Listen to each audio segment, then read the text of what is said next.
ನೋಡಿ, ಈಗ D K Shivakumar ಅವರು ಹಾಗೂ CM ಸಿದ್ದರಾಮಯ್ಯ ಅವರು ಇಬ್ಬರು ಕೂಡ ನಿನ್ನೆ 1-to-1 ಮೀಟಿಂಗನ್ನು ಮಾಡಿ ಒಗ್ಗಟ್ಟಿನ ಮಂತ್ರವನ್ನು ಜಪಿಸಿದ್ದಾರೆ, ಸಂದೇಶವನ್ನು ಕೂಡ ಕೊಟ್ಟಿದ್ದಾರೆ. ಆದರೆ ಸದನ ಮುಗಿಯೋವರೆಗೂ ಕೂಡ ಸೈಲೆಂಟ್ ಆಗಿರಬೇಕಾಗುತ್ತೆ. ಈ ಕುರ್ಚಿ ಕಾಳಗಕ್ಕೆ ಅಲ್ಪ ವಿರಾಮವನ್ನು ಇಟ್ಟಿದ್ದಾರೆ. CM DCM ಭೇಟಿ ಬೆನ್ನಲ್ಲೇ ಪವರ್ ಪೇಟ್ಗೆ ಫುಲ್ ಸ್ಟಾಪ್ ಬಿದ್ದಿದೆ. ಮೇಲ್ನೋಟಕ್ಕಷ್ಟೇ ಶಾಂತ, ಒಳಗೊಳಗೆ ಕುದಿತಾ ಇದೆಯಾ ಬೆಂಕಿ? ಹಾಗಾದ್ರೆ ವಿಧಾನಸಭೆ ಕಲಾಪ ಮುಗಿತಾ ಇದ್ದಂತೆ ಮತ್ತೆ ಅಗ್ನಿ ಹೊತ್ತುತ್ತಾ? ಮತ್ತೊಂದು ಮೆಗಾ ಇನ್ಸೈಡ್ ಸ್ಟೋರಿ ನಿಮ್ಮ ರಿಪಬ್ಲಿಕ್ ಕನ್ನಡದಲ್ಲಿ.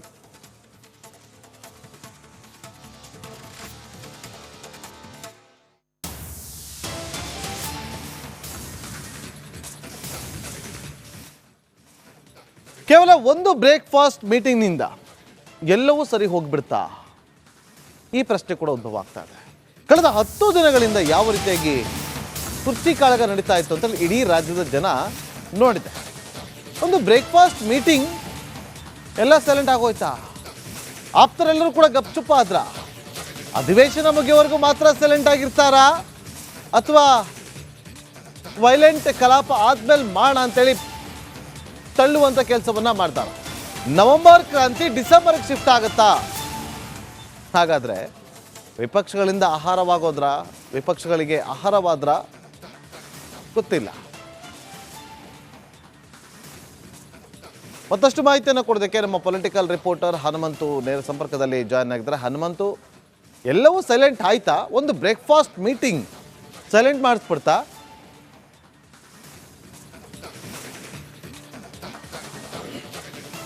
ನಾಗೇಂದ್ರ ಬಾಬು, ತಾತ್ಕಾಲಿಕ ಬ್ರೇಕನ್ನು ಕುರ್ಚಿ ಕದನ ತೆಗೆದುಕೊಂಡಿದೆ ಅಂತಂದು ಹೇಳಿದರೆ ತಪ್ಪಾಗಲಿಕ್ಕಿಲ್ಲ. ಯಾಕೆ ಅಂತಂದು ಹೇಳಿದ್ರೆ ಕಳೆದ 10-15 ದಿನಗಳಲ್ಲಿ ತೀವ್ರ ಮಟ್ಟಕ್ಕೆ ಹೋದಂಥದ್ದು, ಅಷ್ಟು ಪೀಕ್ ಲೆವೆಲ್ಗೆ ಹೋಗಿರುವಂಥದ್ದು ನಿನ್ನೆ ನಡೆದಂಥ ಬ್ರೇಕ್ಫಾಸ್ಟ್ ನಂತರದಲ್ಲಿ ಅದು ಕೂಲಾಗಿ ನಡೀತಾ ಇರಲಿರುವಂಥದ್ದು. ಎಲ್ಲವೂ ಕೂಡ ಒಗ್ಗಟ್ಟಿನ ಜಪವನ್ನು ಜೋರಾಗಿ ಶುರು ಮಾಡಿದ್ದಾರೆ. ಅದು ಸಿದ್ದರಾಮಯ್ಯನವರಾಗಿರ್ಬೋದು, DK ಶಿವಕುಮಾರ್ ಅವರಾಗಿರ್ಬೋದು, ಇಬ್ಬರೂ ಕೂಡ ಒಗ್ಗಟ್ಟಿನ ಜಪವನ್ನು ಮಾಡ್ತಾ ಇದ್ದಾರೆ. ನಮ್ಮ ಇಬ್ಬರಲ್ಲೂ ಕೂಡ ಯಾವುದೇ ರೀತಿಯ ಭಿನ್ನಾಭಿಪ್ರಾಯಗಳಿಲ್ಲ ಅನ್ನುವಂಥ ಹೇಳುವ ಪ್ರಯತ್ನಗಳು ಬಹಿರಂಗವಾಗಿ ಮಾಡ್ತಾ ಇರುವಂಥದ್ದು. ಯಾಕೆ ಅಂತಂದು ಹೇಳಿದ್ರೆ ಆಂತರಿಕವಾಗಿ ನಡೆದಂತಹ ಕುರ್ಚಿಯ ಕದನ ಅದು ಬಹಿರಂಗವಾಗಿತ್ತು. ಸಾಮಾಜಿಕ ಜಾಲತಾಣಗಳಲ್ಲಿ ಪೋಸ್ಟರ್ ವಾರ್ ಜೋರಾಗಿ ನಡೀತು. ಇದಕ್ಕೆ ಕಡಿವಾಣ ಹಾಕಲಿಲ್ಲ ಅಂತಂದು ಹೇಳಿದ್ರೆ ಅದು ಪಕ್ಷಕ್ಕೆ ದೊಡ್ಡ ಹೊಡೆತ ಬೀಳುತ್ತೆ ಅನ್ನೋಂಥ ನಿಟ್ಟಿನಲ್ಲಿ ಕಾಂಗ್ರೆಸ್ ಹೈಕಮಾಂಡು ಕೂಡ ತಾನೂ ಕೂಡ ಒಂದಷ್ಟು ಸಮಯ ಬೇಕು. ಯಾಕೆ ಅಂತಂದು ಹೇಳಿದ್ರೆ ಒಂದು ಕಡೆಗೆ ಪಾರ್ಲಿಮೆಂಟ್ ಸೆಷನ್ ನಡೀತಾ ಇದೆ, ಮತ್ತೊಂದು ಕಡೆಗೆ ಕರ್ನಾಟಕ ರಾಜ್ಯ ರಾಜಕಾರಣದ ಈ ಗೊಂದಲಗಳನ್ನು ಇತ್ಯರ್ಥ ಮಾಡ್ಕೊಳ್ಬೇಕಾಗಿತ್ತು. ಇದಕ್ಕೂ ಕೂಡ ಒಂದಷ್ಟು ಸಮಯ ಬೇಕಾಗಿತ್ತು. ಆ ಕಾರಣಕ್ಕಾಗಿಯೇ ಒಂದು ಸಂದೇಶ ರವಾನೆ ಆಗಲಿ, ಯಾವುದೇ ರೀತಿಯ ಜಟಾಪಟಿ ಆಗಲಿ ಅಥವಾ ಬಹಿರಂಗ ಕಾಳಗಗಳಾಗಲಿ ಯಾವುದೂ ಇಲ್ಲ, ಒಗ್ಗಟ್ಟಿನಿಂದ ಇದ್ದೇವೆ ಅನ್ನೋಂಥ ಸಂದೇಶ ರವಾನೆ ಆಗಬೇಕಾಗಿತ್ತು. ಆ ಕಾರಣಕ್ಕಾಗಿಯೇ ಹೈಕಮಾಂಡ್ನಿಂದ ಸೂಚನೆ ಬಂತು. ಆ ಸೂಚನೆಯ ಮೇರೆಗೆ ನಿನ್ನೆ ಬ್ರೇಕ್ಫಾಸ್ಟ್ ಮೀಟಿಂಗ್ ಆಯಿತು. ಹಾಗಂದ ಮಾತ್ರಕ್ಕೆ ಈ ಕುರ್ಚಿ ಕಾಳಗಕ್ಕೆ ಫುಲ್ ಸ್ಟಾಪ್ ಬಿದ್ದಿದೆಯಾ? ಖಂಡಿತವಾಗ್ಲೂ ಇಲ್ಲ. ಈ ಒಂದು ಚಳಿಗಾಲದ ಅಧಿವೇಶನದಲ್ಲಿ ಪ್ರತಿಪಕ್ಷಗಳಿಗೆ ಆಹಾರ ಆಗಬಾರ್ದು ಅನ್ನುವಂಥ ಪ್ರಯತ್ನದ ನಿಟ್ಟಿನಲ್ಲಿ ಇಂತಹದ್ದೊಂದು ಇಬ್ಬರೂ ಕೂಡ ಪರಸ್ಪರವಾಗಿ ಮುಖವನ್ನು ನೋಡಿಕೊಳ್ಳದೆ ಈ ರೀತಿಯ ಭಿನ್ನಾಭಿಪ್ರಾಯಗಳೊಂದಿಗೆ ಚಳಿಗಾಲದ ಅಧಿವೇಶನಕ್ಕೆ ಹೋದರೆ ಸಹಜವಾಗಿ ಅದು ಇಲ್ಲಿಯ ರಾಜ್ಯದ ಚಳಿಗಾಲದ ಅಧಿವೇಶನ ಆಗಿರ್ಬೋದು ಅಥವಾ ದೆಹಲಿಯಲ್ಲಿ ಪಾರ್ಲಿಮೆಂಟ್ ಸೆಷನ್ ಆದರೂ ಕೂಡ ಅಲ್ಲಿ ವಿಪಕ್ಷಗಳು ಅಸ್ತ್ರಗಳನ್ನು ಮಾಡಿಕೊಳ್ಳುತ್ತೆ, ಅಲ್ಲಿ ಮುಜುಗರ ಅನುಭವಿಸಬೇಕಾಗತ್ತೆ ಅನ್ನೋಂಥ ಲೆಕ್ಕಾಚಾರದಲ್ಲಿ ಅದಕ್ಕೆ ಒಂದಷ್ಟು ಕಡಿವಾಣ ಹಾಕುವಂಥ ಪ್ರಯತ್ನವನ್ನು ಮಾಡಿದ್ದಾರೆ. ನಂತರದಲ್ಲಿ ಡಿಸೆಂಬರ್ ಚಳಿಗಾಲದ ಅಧಿವೇಶನ ಆದ ನಂತರದಲ್ಲಿ ಈ ಕಾಳಗ ಮತ್ತೆ ಶುರುವಾದರೆ ಆಶ್ಚರ್ಯ ಪಡಬೇಕಾಗಿಲ್ಲ. ಯಾಕೆಂತಂದು ಹೇಳಿದ್ರೆ ಎಲ್ಲರೂ ಕೂಡ ಹೈಕಮಾಂಡ್ ಹತ್ರ ಬೊಟ್ಟು ಮಾಡಿದೆ. ಹೈಕಮಾಂಡು ಕೂಡ ಒಂದಷ್ಟು ಬೀಸುವ ದೊಣ್ಣೆಯಿಂದ ಪಾರಾಗುವಂಥ ತಂತ್ರಗಾರಿಕೆಯನ್ನು ಮಾಡಿ ಒಂದಷ್ಟು ಕಡಿವಾಣ ಹಾಕೋ ಪ್ರಯತ್ನ ಮಾಡಿದೆ. ಇದು ಶಾಸಕರು ಕೂಡ ಮತ್ತೆ ಇಬ್ಬರು ಬಣದಲ್ಲಿ ಗುರುತಿಸಿಕೊಂಡಿರುವಂಥ ನಾಯಕರು ಕೂಡ ತಮ್ಮ ಪ್ರಯತ್ನಗಳನ್ನು ಆಂತರಿಕವಾಗಿ ಬಿಟ್ಟಿಲ್ಲ. ಆದರೆ ಒಂದಷ್ಟು ದಿನಗಳ ಕಾಲ ರೆಸ್ಟ್ ತೆಗೆದುಕೊಳ್ಳೋಣ ಅಥವಾ ಒಂದಷ್ಟು ಶಾಂತಿ ಕಾಪಾಡ್ಕೊಳ್ಳೋಣ ಅಂತ ಮನಸ್ಥಿತಿಗೆ ಬಂದಿದ್ದಾರೆ.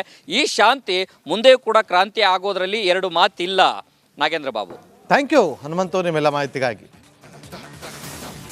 ನೋಡಿ, ಈಗ DK ಶಿವಕುಮಾರ್ ಅವರು ಹಾಗೂ CM ಸಿದ್ದರಾಮಯ್ಯ ಅವರು ಇಬ್ಬರು ಕೂಡ ನಿನ್ನೆ 1-to-1 ಮೀಟಿಂಗನ್ನು ಮಾಡಿ ಒಗ್ಗಟ್ಟಿನ ಮಂತ್ರವನ್ನು ಜಪಿಸಿದ್ದಾರೆ, ಸಂದೇಶವನ್ನು ಕೂಡ ಕೊಟ್ಟಿದ್ದಾರೆ. ಆದರೆ ಸದನ ಮುಗಿಯೋವರೆಗೂ ಕೂಡ ಸೈಲೆಂಟ್ ಆಗಿರಬೇಕಾಗುತ್ತೆ. ಈ ಕುರ್ಚಿ ಕಾಳಗಕ್ಕೆ ಅಲ್ಪ ವಿರಾಮವನ್ನು ಇಟ್ಟಿದ್ದಾರೆ. CM DCM ಭೇಟಿ ಬೆನ್ನಲ್ಲೇ ಪವರ್ ಪೇಟ್ಗೆ ಫುಲ್ ಸ್ಟಾಪ್ ಬಿದ್ದಿದೆ. ಮೇಲ್ನೋಟಕ್ಕಷ್ಟೇ ಶಾಂತ, ಒಳಗೊಳಗೆ ಕುದಿತಾ ಇದೆಯಾ ಬೆಂಕಿ? ಹಾಗಾದ್ರೆ ವಿಧಾನಸಭೆ ಕಲಾಪ ಮುಗಿತಾ ಇದ್ದಂತೆ ಮತ್ತೆ ಅಗ್ನಿ ಹೊತ್ತುತ್ತಾ? ಮತ್ತೊಂದು ಮೆಗಾ ಇನ್ಸೈಡ್ ಸ್ಟೋರಿ ನಿಮ್ಮ ರಿಪಬ್ಲಿಕ್ ಕನ್ನಡದಲ್ಲಿ.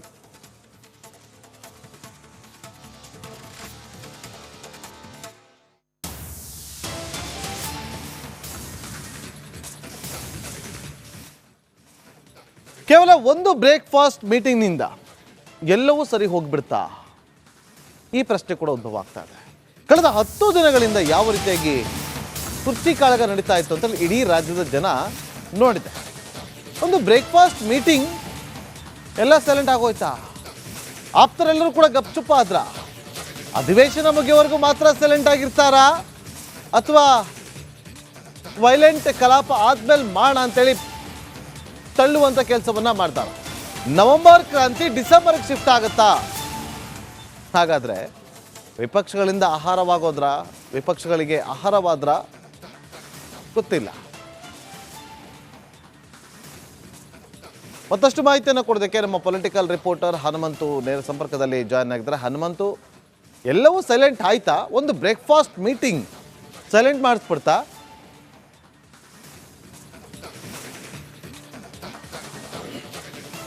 ನಾಗೇಂದ್ರ ಬಾಬು, ತಾತ್ಕಾಲಿಕ ಬ್ರೇಕನ್ನು ಕುರ್ಚಿ ಕದನ ತೆಗೆದುಕೊಂಡಿದೆ ಅಂತಂದು ಹೇಳಿದರೆ ತಪ್ಪಾಗಲಿಕ್ಕಿಲ್ಲ. ಯಾಕೆ ಅಂತಂದು ಹೇಳಿದ್ರೆ ಕಳೆದ 10-15 ದಿನಗಳಲ್ಲಿ ತೀವ್ರ ಮಟ್ಟಕ್ಕೆ ಹೋದಂಥದ್ದು, ಅಷ್ಟು ಪೀಕ್ ಲೆವೆಲ್ಗೆ ಹೋಗಿರುವಂಥದ್ದು ನಿನ್ನೆ ನಡೆದಂಥ ಬ್ರೇಕ್ಫಾಸ್ಟ್ ನಂತರದಲ್ಲಿ ಅದು ಕೂಲಾಗಿ ನಡೀತಾ ಇರಲಿರುವಂಥದ್ದು. ಎಲ್ಲವೂ ಕೂಡ ಒಗ್ಗಟ್ಟಿನ ಜಪವನ್ನು ಜೋರಾಗಿ ಶುರು ಮಾಡಿದ್ದಾರೆ. ಅದು ಸಿದ್ದರಾಮಯ್ಯನವರಾಗಿರ್ಬೋದು, DK ಶಿವಕುಮಾರ್ ಅವರಾಗಿರ್ಬೋದು, ಇಬ್ಬರೂ ಕೂಡ ಒಗ್ಗಟ್ಟಿನ ಜಪವನ್ನು ಮಾಡ್ತಾ ಇದ್ದಾರೆ. ನಮ್ಮ ಇಬ್ಬರಲ್ಲೂ ಕೂಡ ಯಾವುದೇ ರೀತಿಯ ಭಿನ್ನಾಭಿಪ್ರಾಯಗಳಿಲ್ಲ ಅನ್ನುವಂಥ ಹೇಳುವ ಪ್ರಯತ್ನಗಳು ಬಹಿರಂಗವಾಗಿ ಮಾಡ್ತಾ ಇರುವಂಥದ್ದು. ಯಾಕೆ ಅಂತಂದು ಹೇಳಿದ್ರೆ ಆಂತರಿಕವಾಗಿ ನಡೆದಂತಹ ಕುರ್ಚಿಯ ಕದನ ಅದು ಬಹಿರಂಗವಾಗಿತ್ತು. ಸಾಮಾಜಿಕ ಜಾಲತಾಣಗಳಲ್ಲಿ ಪೋಸ್ಟರ್ ವಾರ್ ಜೋರಾಗಿ ನಡೀತು. ಇದಕ್ಕೆ ಕಡಿವಾಣ ಹಾಕಲಿಲ್ಲ ಅಂತಂದು ಹೇಳಿದ್ರೆ ಅದು ಪಕ್ಷಕ್ಕೆ ದೊಡ್ಡ ಹೊಡೆತ ಬೀಳುತ್ತೆ ಅನ್ನೋಂಥ ನಿಟ್ಟಿನಲ್ಲಿ ಕಾಂಗ್ರೆಸ್ ಹೈಕಮಾಂಡು ಕೂಡ ತಾನೂ ಕೂಡ ಒಂದಷ್ಟು ಸಮಯ ಬೇಕು. ಯಾಕೆ ಅಂತಂದು ಹೇಳಿದ್ರೆ ಒಂದು ಕಡೆಗೆ ಪಾರ್ಲಿಮೆಂಟ್ ಸೆಷನ್ ನಡೀತಾ ಇದೆ, ಮತ್ತೊಂದು ಕಡೆಗೆ ಕರ್ನಾಟಕ ರಾಜ್ಯ ರಾಜಕಾರಣದ ಈ ಗೊಂದಲಗಳನ್ನು ಇತ್ಯರ್ಥ ಮಾಡ್ಕೊಳ್ಬೇಕಾಗಿತ್ತು. ಇದಕ್ಕೂ ಕೂಡ ಒಂದಷ್ಟು ಸಮಯ ಬೇಕಾಗಿತ್ತು. ಆ ಕಾರಣಕ್ಕಾಗಿಯೇ ಒಂದು ಸಂದೇಶ ರವಾನೆ ಆಗಲಿ, ಯಾವುದೇ ರೀತಿಯ ಜಟಾಪಟಿ ಆಗಲಿ ಅಥವಾ ಬಹಿರಂಗ ಕಾಳಗಗಳಾಗಲಿ ಯಾವುದೂ ಇಲ್ಲ, ಒಗ್ಗಟ್ಟಿನಿಂದ ಇದ್ದೇವೆ ಅನ್ನೋಂಥ ಸಂದೇಶ ರವಾನೆ ಆಗಬೇಕಾಗಿತ್ತು. ಆ ಕಾರಣಕ್ಕಾಗಿಯೇ ಹೈಕಮಾಂಡ್ನಿಂದ ಸೂಚನೆ ಬಂತು. ಆ ಸೂಚನೆಯ ಮೇರೆಗೆ ನಿನ್ನೆ ಬ್ರೇಕ್ಫಾಸ್ಟ್ ಮೀಟಿಂಗ್ ಆಯಿತು. ಹಾಗಂದ ಮಾತ್ರಕ್ಕೆ ಈ ಕುರ್ಚಿ ಕಾಳಗಕ್ಕೆ ಫುಲ್ ಸ್ಟಾಪ್ ಬಿದ್ದಿದೆಯಾ? ಖಂಡಿತವಾಗ್ಲೂ ಇಲ್ಲ. ಈ ಒಂದು ಚಳಿಗಾಲದ ಅಧಿವೇಶನದಲ್ಲಿ ಪ್ರತಿಪಕ್ಷಗಳಿಗೆ ಆಹಾರ ಆಗಬಾರ್ದು ಅನ್ನುವಂಥ ಪ್ರಯತ್ನದ ನಿಟ್ಟಿನಲ್ಲಿ ಇಂತಹದ್ದೊಂದು ಇಬ್ಬರೂ ಕೂಡ ಪರಸ್ಪರವಾಗಿ ಮುಖವನ್ನು ನೋಡಿಕೊಳ್ಳದೆ ಈ ರೀತಿಯ ಭಿನ್ನಾಭಿಪ್ರಾಯಗಳೊಂದಿಗೆ ಚಳಿಗಾಲದ ಅಧಿವೇಶನಕ್ಕೆ ಹೋದರೆ ಸಹಜವಾಗಿ ಅದು ಇಲ್ಲಿಯ ರಾಜ್ಯದ ಚಳಿಗಾಲದ ಅಧಿವೇಶನ ಆಗಿರ್ಬೋದು ಅಥವಾ ದೆಹಲಿಯಲ್ಲಿ ಪಾರ್ಲಿಮೆಂಟ್ ಸೆಷನ್ ಆದರೂ ಕೂಡ ಅಲ್ಲಿ ವಿಪಕ್ಷಗಳು ಅಸ್ತ್ರಗಳನ್ನು ಮಾಡಿಕೊಳ್ಳುತ್ತೆ, ಅಲ್ಲಿ ಮುಜುಗರ ಅನುಭವಿಸಬೇಕಾಗತ್ತೆ ಅನ್ನೋಂಥ ಲೆಕ್ಕಾಚಾರದಲ್ಲಿ ಅದಕ್ಕೆ ಒಂದಷ್ಟು ಕಡಿವಾಣ ಹಾಕುವಂಥ ಪ್ರಯತ್ನವನ್ನು ಮಾಡಿದ್ದಾರೆ. ನಂತರದಲ್ಲಿ ಡಿಸೆಂಬರ್ ಚಳಿಗಾಲದ ಅಧಿವೇಶನ ಆದ ನಂತರದಲ್ಲಿ ಈ ಕಾಳಗ ಮತ್ತೆ ಶುರುವಾದರೆ ಆಶ್ಚರ್ಯ ಪಡಬೇಕಾಗಿಲ್ಲ. ಯಾಕೆಂತಂದು ಹೇಳಿದ್ರೆ ಎಲ್ಲರೂ ಕೂಡ ಹೈಕಮಾಂಡ್ ಹತ್ರ ಬೊಟ್ಟು ಮಾಡಿದೆ. ಹೈಕಮಾಂಡು ಕೂಡ ಒಂದಷ್ಟು ಬೀಸುವ ದೊಣ್ಣೆಯಿಂದ ಪಾರಾಗುವಂಥ ತಂತ್ರಗಾರಿಕೆಯನ್ನು ಮಾಡಿ ಒಂದಷ್ಟು ಕಡಿವಾಣ ಹಾಕೋ ಪ್ರಯತ್ನ ಮಾಡಿದೆ.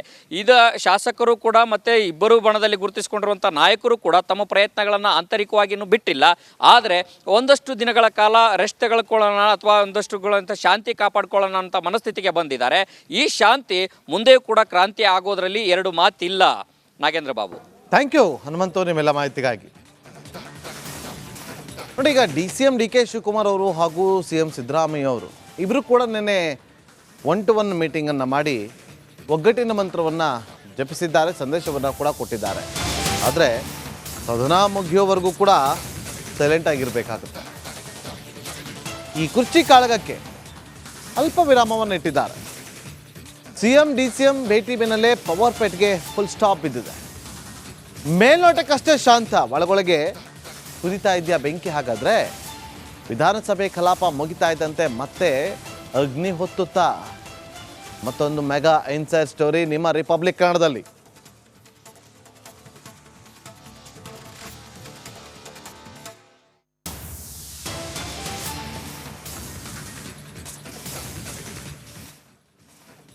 ಕೇವಲ ಒಂದು ಬ್ರೇಕ್ಫಾಸ್ಟ್ ಮೀಟಿಂಗ್ನಿಂದ ಎಲ್ಲವೂ ಸರಿ ಹೋಗ್ಬಿಡ್ತಾ?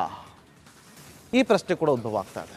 ಕಳೆದ 10 ದಿನಗಳಿಂದ ಯಾವ ರೀತಿಯಾಗಿ ಕುರ್ಚಿ ಕಾಳಗ ನಡೀತಾ ಇತ್ತು ಅಂತ ಇಡೀ ರಾಜ್ಯದ ಜನ ನೋಡಿದೆ.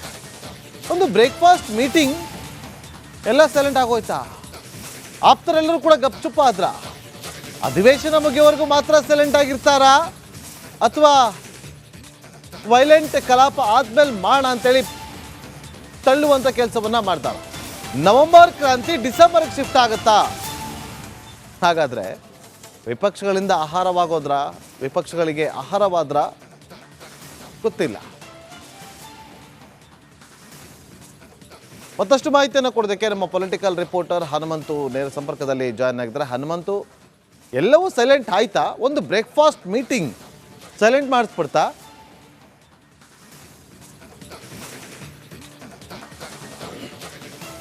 ನಾಗೇಂದ್ರ ಬಾಬು, ತಾತ್ಕಾಲಿಕ ಬ್ರೇಕನ್ನು ಕುರ್ಚಿ ಕದನ ತೆಗೆದುಕೊಂಡಿದೆ ಅಂತಂದು ಹೇಳಿದರೆ ತಪ್ಪಾಗಲಿಕ್ಕಿಲ್ಲ. ಯಾಕೆ ಅಂತಂದು ಹೇಳಿದ್ರೆ ಕಳೆದ 10-15 ದಿನಗಳಲ್ಲಿ ತೀವ್ರ ಮಟ್ಟಕ್ಕೆ ಹೋದಂಥದ್ದು, ಅಷ್ಟು ಪೀಕ್ ಲೆವೆಲ್ಗೆ ಹೋಗಿರುವಂಥದ್ದು ನಿನ್ನೆ ನಡೆದಂಥ ಬ್ರೇಕ್ಫಾಸ್ಟ್ ನಂತರದಲ್ಲಿ ಅದು ಕೂಲಾಗಿ ನಡೀತಾ ಇರುವಂಥದ್ದು. ಎಲ್ಲವೂ ಕೂಡ ಒಗ್ಗಟ್ಟಿನ ಜಪವನ್ನು ಜೋರಾಗಿ ಶುರು ಮಾಡಿದ್ದಾರೆ. ಅದು ಸಿದ್ದರಾಮಯ್ಯನವರಾಗಿರ್ಬೋದು, DCM DK ಶಿವಕುಮಾರ್ ಅವರಾಗಿರ್ಬೋದು, ಇಬ್ಬರೂ ಕೂಡ ಒಗ್ಗಟ್ಟಿನ ಜಪವನ್ನು ಮಾಡ್ತಾ ಇದ್ದಾರೆ. ನಮ್ಮ ಇಬ್ಬರಲ್ಲೂ ಕೂಡ ಯಾವುದೇ ರೀತಿಯ ಭಿನ್ನಾಭಿಪ್ರಾಯಗಳಿಲ್ಲ ಅನ್ನುವಂಥ ಹೇಳುವ ಪ್ರಯತ್ನಗಳು ಬಹಿರಂಗವಾಗಿ ಮಾಡ್ತಾ ಇರುವಂಥದ್ದು. ಯಾಕೆ ಅಂತಂದು ಹೇಳಿದ್ರೆ ಆಂತರಿಕವಾಗಿ ನಡೆದಂತಹ ಕುರ್ಚಿಯ ಕದನ ಅದು ಬಹಿರಂಗವಾಗಿತ್ತು. ಸಾಮಾಜಿಕ ಜಾಲತಾಣಗಳಲ್ಲಿ ಪೋಸ್ಟರ್ ವಾರ್ ಜೋರಾಗಿ ನಡೀತು. ಇದಕ್ಕೆ ಕಡಿವಾಣ ಹಾಕಲಿಲ್ಲ ಅಂತಂದು ಹೇಳಿದ್ರೆ ಅದು ಪಕ್ಷಕ್ಕೆ ದೊಡ್ಡ ಹೊಡೆತ ಬೀಳುತ್ತೆ ಅನ್ನೋಂಥ ನಿಟ್ಟಿನಲ್ಲಿ ಕಾಂಗ್ರೆಸ್ ಹೈಕಮಾಂಡು ಕೂಡ ತಾನೂ ಕೂಡ ಒಂದಷ್ಟು ಸಮಯ ಬೇಕು. ಯಾಕೆ ಅಂತಂದು ಹೇಳಿದ್ರೆ ಒಂದು ಕಡೆಗೆ ಪಾರ್ಲಿಮೆಂಟ್ ಸೆಷನ್ ನಡೀತಾ ಇದೆ, ಮತ್ತೊಂದು ಕಡೆಗೆ ಕರ್ನಾಟಕ ರಾಜ್ಯ ರಾಜಕಾರಣದ ಈ ಗೊಂದಲಗಳನ್ನು ಇತ್ಯರ್ಥ ಮಾಡ್ಕೊಳ್ಬೇಕಾಗಿತ್ತು. ಇದಕ್ಕೂ ಕೂಡ ಒಂದಷ್ಟು ಸಮಯ ಬೇಕಾಗಿತ್ತು. ಆ ಕಾರಣಕ್ಕಾಗಿಯೇ ಒಂದು ಸಂದೇಶ ರವಾನೆ ಆಗಲಿ, ಯಾವುದೇ ರೀತಿಯ ಜಟಾಪಟಿ ಆಗಲಿ ಅಥವಾ ಬಹಿರಂಗ ಕಾಳಗಗಳಾಗಲಿ ಯಾವುದೂ ಇಲ್ಲ, ಒಗ್ಗಟ್ಟಿನಿಂದ ಇದ್ದೇವೆ ಅನ್ನೋಂಥ ಸಂದೇಶ ರವಾನೆ ಆಗಬೇಕಾಗಿತ್ತು. ಆ ಕಾರಣಕ್ಕಾಗಿಯೇ ಹೈಕಮಾಂಡ್ನಿಂದ ಸೂಚನೆ ಬಂತು. ಆ ಸೂಚನೆಯ ಮೇರೆಗೆ ನಿನ್ನೆ ಬ್ರೇಕ್ಫಾಸ್ಟ್ ಮೀಟಿಂಗ್ ಆಯಿತು. ಹಾಗಂದ ಮಾತ್ರಕ್ಕೆ ಈ ಕುರ್ಚಿ ಕಾಳಗಕ್ಕೆ ಫುಲ್ ಸ್ಟಾಪ್ ಬಿದ್ದಿದೆಯಾ? ಖಂಡಿತವಾಗ್ಲೂ ಇಲ್ಲ. ಈ ಒಂದು ಚಳಿಗಾಲದ ಅಧಿವೇಶನದಲ್ಲಿ ಪ್ರತಿಪಕ್ಷಗಳಿಗೆ ಆಹಾರ ಆಗಬಾರ್ದು ಅನ್ನುವಂಥ ಪ್ರಯತ್ನದ ನಿಟ್ಟಿನಲ್ಲಿ ಇಂತಹದ್ದೊಂದು ಇಬ್ಬರೂ ಕೂಡ ಪರಸ್ಪರವಾಗಿ ಮುಖವನ್ನು ನೋಡಿಕೊಳ್ಳದೆ ಈ ರೀತಿಯ ಭಿನ್ನಾಭಿಪ್ರಾಯಗಳೊಂದಿಗೆ ಚಳಿಗಾಲದ ಅಧಿವೇಶನಕ್ಕೆ ಹೋದರೆ ಸಹಜವಾಗಿ ಅದು ಇಲ್ಲಿಯ ರಾಜ್ಯದ ಚಳಿಗಾಲದ ಅಧಿವೇಶನ ಆಗಿರ್ಬೋದು ಅಥವಾ ದೆಹಲಿಯಲ್ಲಿ ಪಾರ್ಲಿಮೆಂಟ್ ಸೆಷನ್ ಆದರೂ ಕೂಡ ಅಲ್ಲಿ ವಿಪಕ್ಷಗಳು ಅಸ್ತ್ರಗಳನ್ನು ಮಾಡಿಕೊಳ್ಳುತ್ತೆ, ಅಲ್ಲಿ ಮುಜುಗರ ಅನುಭವಿಸಬೇಕಾಗತ್ತೆ ಅನ್ನೋಂಥ ಲೆಕ್ಕಾಚಾರದಲ್ಲಿ ಅದಕ್ಕೆ ಒಂದಷ್ಟು ಕಡಿವಾಣ ಹಾಕುವಂಥ ಪ್ರಯತ್ನವನ್ನು ಮಾಡಿದ್ದಾರೆ. ನಂತರದಲ್ಲಿ ಡಿಸೆಂಬರ್ ಚಳಿಗಾಲದ ಅಧಿವೇಶನ ಆದ ನಂತರದಲ್ಲಿ ಈ ಕಾಳಗ ಮತ್ತೆ ಶುರುವಾದರೆ ಅಚ್ಚರಿ ಪಡಿಬೇಕಾಗಿಲ್ಲ. ಯಾಕೆಂತಂದು ಹೇಳಿದ್ರೆ ಎಲ್ಲರೂ ಕೂಡ ಹೈಕಮಾಂಡ್ ಹತ್ರ ಬೊಟ್ಟು ಮಾಡಿದೆ. ಹೈಕಮಾಂಡು ಕೂಡ ಒಂದಷ್ಟು ಬೀಸುವ ದೊಣ್ಣೆಯಿಂದ ಪಾರಾಗುವಂಥ ತಂತ್ರಗಾರಿಕೆಯನ್ನು ಮಾಡಿ ಒಂದಷ್ಟು ಕಡಿವಾಣ ಹಾಕೋ ಪ್ರಯತ್ನ ಮಾಡಿದೆ. ಇದು ಶಾಸಕರು ಕೂಡ ಮತ್ತೆ ಇಬ್ಬರು ಬಣದಲ್ಲಿ ಗುರುತಿಸಿಕೊಂಡಿರುವಂಥ ನಾಯಕರು ಕೂಡ ತಮ್ಮ ಪ್ರಯತ್ನಗಳನ್ನು ಆಂತರಿಕವಾಗಿ ಇನ್ನೂ ಬಿಟ್ಟಿಲ್ಲ. ಆದರೆ ಒಂದಷ್ಟು ದಿನಗಳ ಕಾಲ ರೆಸ್ಟ್ ತೆಗೆದುಕೊಳ್ಳೋಣ ಅಥವಾ ಒಂದಷ್ಟು ಶಾಂತಿ ಕಾಪಾಡ್ಕೊಳ್ಳೋಣ ಅಂತ ಮನಸ್ಥಿತಿಗೆ ಬಂದಿದ್ದಾರೆ. ಈ ಶಾಂತಿ ಮುಂದೆಯೂ ಕೂಡ ಕ್ರಾಂತಿ ಆಗೋದ್ರಲ್ಲಿ ಎರಡು ಮಾತಿಲ್ಲ. ನಾಗೇಂದ್ರ ಬಾಬು, ಥ್ಯಾಂಕ್ ಯು ಹನುಮಂತು ನಿಮ್ಮೆಲ್ಲ ಮಾಹಿತಿಗಾಗಿ.